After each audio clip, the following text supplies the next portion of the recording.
ഞാനെന്നേ പറഞ്ഞതല്ലേ നിന്നോട് ആ മാർബിൾ ലാൻഡിലൊന്ന് പോയി ഇന്ന് ഇന്ത്യയിൽ കിട്ടാവുന്ന ഒട്ടുമിക്ക ബ്രാൻഡുകളും അവിടെയുണ്ട്. മാത്രമല്ല മറ്റെവിടെയും കിട്ടാത്ത കസ്റ്റമർ സർവീസും നിനക്ക് അവിടെ നിന്ന് കിട്ടും. Marble land, Tirur Changaramkulam. Bike മോഷ്ടാക്കൾ വിലസുന്നു. കഴിഞ്ഞ ഒരാഴ്ചക്കിടെ താനൂർ തിരൂർ ഭാഗങ്ങളിലായി 4ലധികം ബൈക്കുകളാണ് മോഷണം പോയത്. മോഷ്ടാക്കളെ കണ്ടെത്താൻ പോലീസ് അന്വേഷണം ഊർജിതമാക്കി. തിരൂർ താനൂർ ഭാഗങ്ങളിൽ ബൈക്ക് മോഷ്ടാക്കളുടെ ശല്യം രൂക്ഷമാകുകയാണ്. കഴിഞ്ഞ ഏതാനും ദിവസങ്ങളിലായി 4ഓളം ബൈക്കുകളാണ് മോഷണം പോയത്. താനൂർ മൂലക്കൽ ജുമാ മസ്ജിദിന് സമീപത്തു നിന്നും മൂലക്കൽ സ്വദേശി ഷഹദിന്റെ KL 55 AB 5745 black colour Royal Enfield ബുള്ളറ്റും മൂലക്കൽ സ്വദേശി കടവത്ത് ഉണ്ണികൃഷ്ണന്റെ KL 55 1952 ബുള്ളറ്റുമാണ് മോഷണം പോയത്.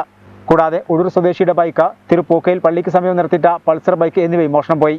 രാത്രി ലോക്ക് പൊട്ടിച്ചും പുലർച്ചെയുമാണ് മോഷണം നടക്കുന്നത്. വിദഗ്ധ സംഘമാണ് ഇതിന് പിന്നിലെന്നാണ് സൂചന. കഴിഞ്ഞ ആഴ്ചകളിൽ താനൂർ, താനാളൂർ, ഉഴൂർ ഭാഗങ്ങളിൽ നിരവധി മോഷണ ശ്രമങ്ങളും നടന്നിട്ടുണ്ട്.